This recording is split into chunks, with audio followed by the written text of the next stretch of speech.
Kaya ka naman tayo mag-bash kung hindi ka subscribe.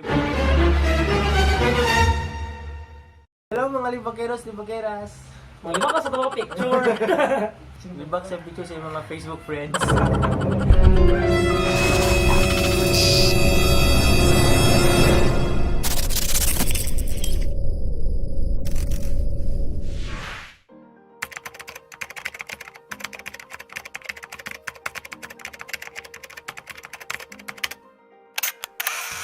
Next. Oh, we're going to the third place na. Third place, okay. Ay kani good. Actually kani nga photos mas ganahan ko ani ay kasaya lang. Ganahan ko ani nga photo kay kuan fit kay sa frame ang iyahang subject. Ang movement na dito, emotion sa bata, photo lang ako. Tuhod. Okay lang siguro. Actually maka-apekto gud siya. Nag Naka-apekto gud siya sa photo mismo. Okay. Kay kuan ka na wala kabalo kung usay gibuhat sa bata sa tiil. Nya taas sa pud kay sa pan sa kan ba sa upper part. So kung di ba pa siya gamay, ya di wala siya naputol. Or nilayo siya. Oh, nalayo siya. Layo din siya kay this person kay kuan man. Isa na Kung layo siya, ano, wala nilang gihurot, Ha? i-crack niya yan, gibutangan nila sa tanang frame ang pati ang tiil. Ano no, siguro mo ko yung or di man good emotion siya di ba? So pag niani man gud nga mga event kay kailangan pitik kung pitik ka. Kasi So givers nila. ha? Kung giburst na dili jud ka makakuan gud, dili ka makaon sana makaingon nga perfect imo shot pag niani nga event, especially in motion pag sayaw-sayaw kay kuan ka nang dili mo ma-predict kung unsa ang movement sa kuan sa subject. Mga nang nindot, pag minahal na gusto mo ka ng, gusto mo kong ginanong mag-practice session nila, lala ka dito. Ay, Para makuha niyo- a day event, a day before ang Kadlawon pa na, mag-practice mo na sila dito sa kanang sa San Pedro Square. Square. So, tanawin mo, usay stepping sa ilang sayaw dito. Pwede, oo. Tanawin mo, hala, nindot na gito nga partiksuran, ikaw uma. So, imo Mga pa datingan. So, if you are gusto mga nagod mga ways nga, kung gusto nimo mag-stand out the pictures, studyhan nimo daan nila ng sayaw, tanawin mo sila mag-practice, kay para tanawin mo, makita nimo sila nga, ay, nindito nga mo, ay, ako to katangan diri. Tapos kung dili nimo makuha sa first kanang station nga, kato nga move, dagan ka dito sa next stop nila nga, perform po sila sunod dito. So, dagan ka dito, tanawin mo, imong at mga so, kana good. So, kailangan din mo siya effort jud kayo kung gusto ka mo daog. in relation sa yung gingon na dili to in relation sa pagka-picture but in relation sa mga gusto nimo mga self pictures. Tanawin mo sila ma-practice para magtanim mo kung ano. Then, one thing I like this photo is kuan kanang give break sa sinina sa kuan sa bata ang sepa yang palibot. No. Kay kaning iyahang props nga kuan mo ito ano yung abaka man siguro ni o abaka kay kuan kanang napalibutan siya ni ani ba nga color tapos blue tapos yes sila is red niya. Red is very powerful color. So yeah, kanilang panjoy galing na puto lang ang tiil. Actually, nice po siya nga picture dito kay kanang visually appealing po siya. So, in my opinion po, this picture doesn't deserve the third place. Yes. And Doesn't deserve. if you were the judge, dili na mo na yung third place. Yes. Nice din siya. Ano lang. Next photo. Kuan. Sa kaning second place na picture, basta ka nang if you were the judges lang. Gusto mo. Subscribe lang mo pag mang-bash mo, subscribe lang mo. Gusto mo sa amo. So, sa kanin po, just like the other performances ng mga pictures, anyone can take this picture. And then, for me, flat raman siya kaayo. Okay, tanang hiyas na kadayawan contestant. Okay, ka na, picture, pack, anak.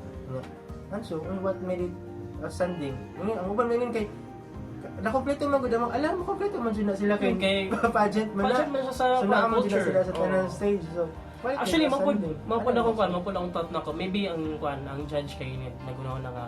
Okay, 11 tribes in one frame nasa isa ka stage. So siguro mo lang na ilahang. naman jud na sila kay naman sila. It's given na naa sila sa isa ka stage kay. unlike kung nagparade ni or Oo. nag-party after party ana kay ana pero kadayawan man ni nga coronation di It's given na nasa expected nga naa sila dito kay di mo yun sa nuwaya.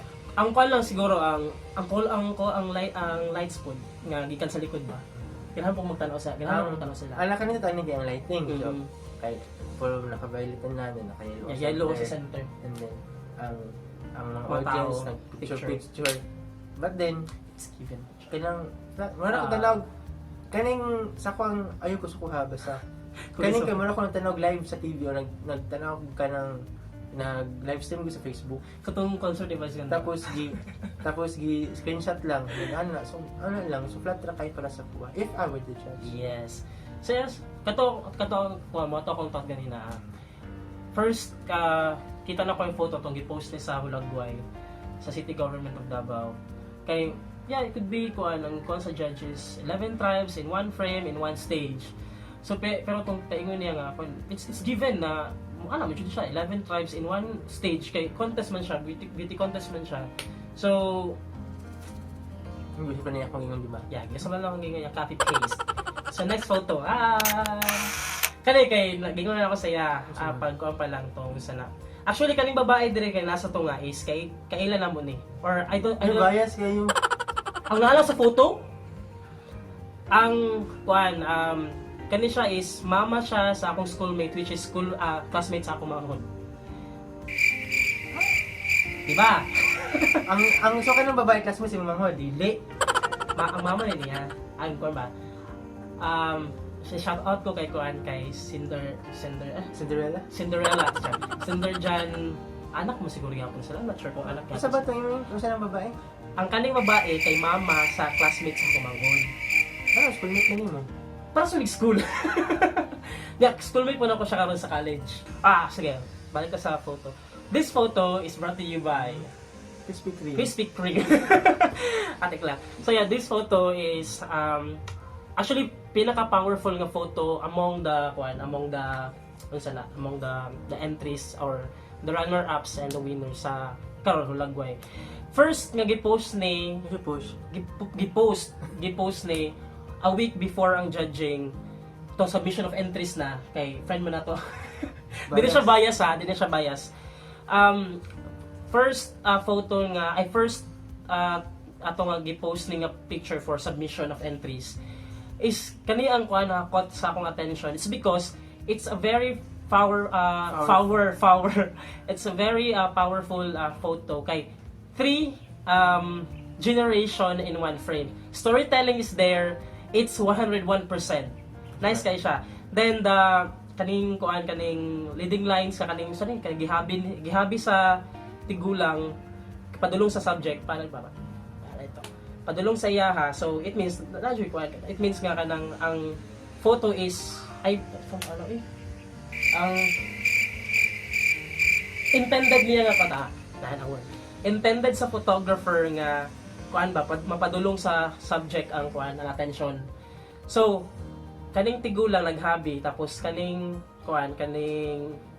si auntie si auntie nga mama ni Cinder Jan kay there are 2 generation prior unya naay isa ka kaning bata nga gitudloan nila how to habi ba tawag ko habi Saan pagpanguyab? Habi ka nang Saan tawag si Muyab? Habi. Huh? Oh my god, so wala silang tulog living ginatulo sila kung saan daw pagpanguyab. Habi ba mag-wave ba? Habi Uyab, habi. O pag habi o og tela. So kanahan ko nga photo kay awa ang baba sa kasi katawa dira. Basta man itong makuan ako. Ganahan ko sa photo kay kanang 3 generation in one frame. Basta mo lang tong mo na ang perfect nga nga description sa 3 generations in one frame. Okay, more to sa. Salamat. Ito guys, ang ako na pamasuldan nga picture is ang storytelling good is nindun siya. So, it's passing on the tradition si matanda, si in the middle, and then si bata. So, and then ang good thing for it is that ang bata is lockdown po siya. So, it feels like or it seems like ang bata is nangatanaw po siya yung sa jud paghabit ni manang.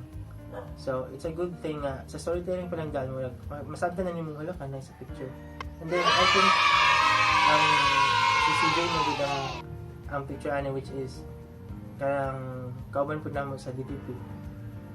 So I think what made this capture very good is ang participation sa mga contest, participation sa mga photo walks or sa mga groups good.